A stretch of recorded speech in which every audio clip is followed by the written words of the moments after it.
নমস্কার বন্ধুরা, বিকালের নাস্তায় আলু পুরি বানানোর রেসিপি নিয়ে নতুন পর্বে ফিরে এলাম। 2টা আলু আর 2 কাপ ময়দা দিয়ে ঝটপট খুব সহজেই বানিয়ে নিন আলু পুরি। তো রেসিপিটাই শুরু করা যাক। প্রথমে আমি একটি মিক্সিং বোলে 2 কাপ ময়দা নিয়েছি। তারপর দেব 1 টেবিল চামচ চিনি, স্বাদ মতো লবণ, 2 টেবিল চামচ সয়াবিন তেল দিয়ে শুকনো উপকরণগুলো খুব ভালোভাবে মিশিয়ে নেব। এরপর হালকা গরম জল দিয়ে ময়দার মধ্যে অল্প অল্প করে মিশিয়ে নেব। জলটা আমি একেবারে দেব না, ময়দার ডোটা তাহলে নরম হয়ে যেতে পারে। গরম জল দেওয়ার কারণে এই দেখুন ডোটা কতটা সফট হয়েছে। এবার আমি ময়দার ডোটা 10 মিনিটের জন্য রেস্টে দেব। এই ফাঁকে আমি পুরের পুর তৈরি করে নেব।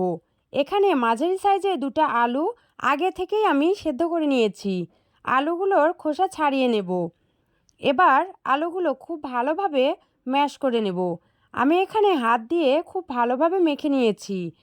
এবার উনুন জ্বালিয়ে কড়াইতে সরিষার তেল দিয়েছি। এবার ফোড়নে সামান্য জিরা দেব। এরপর দিয়ে দেব বড় সাইজের 2টা পেঁয়াজ কুচি। একটু নাড়াচাড়া করে পেঁয়াজের কালারটা চেঞ্জ হতেই দিয়ে দেব রঙের জন্য হাফ চামচ হলুদ গুঁড়ো, হাফ চামচ লঙ্কা গুঁড়ো, হাফ চামচ ধনে গুঁড়ো দিয়ে ম্যাশ করে রাখা আলু ছেড়ে দেব। এরপর দেব 2 থেকে 3টা কাঁচা লঙ্কা কুচি। সবশেষে স্বাদ মতো লবণ দেব। কিছুক্ষণ ভেজে নিয়ে আলুর পুরটা নামিয়ে নেব। এদিকে ময়দার ডোটা 10 মিনিট রেস্ট হয়ে গেছে। এই দেখুন আরও সফট হয়ে গেছে। এবার একটি বেলুনিতে ময়দার ডোটাকে এভাবে 5টা লেচি কেটে নিতে হবে। একটা লেচি নিয়ে একটি রুটির আকারে বেলে নিতে হবে। রুটি বেলে নিতে আমি এখানে সরিষার তেল ব্যবহার করেছি। এই দেখুন রুটিটা না মোটা না চিকন, এমন রুটি বানিয়ে নেব। খুব একটা বড় করব না।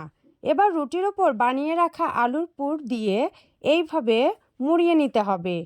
আশা করছি দেখেই বুঝতে পারছেন। এভাবে মুড়িয়ে হাত দিয়ে চ্যাপ্টা করে নিতে হবে। এভাবে সব আলু পুরি বানিয়ে নেব।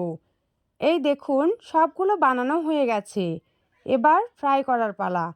একটি ফ্রাই প্যানে পর্যাপ্ত তেল বসিয়েছি। তেল গরম হলে আমি একটা একটা করে আলু পুরিগুলো ছেড়ে দেব।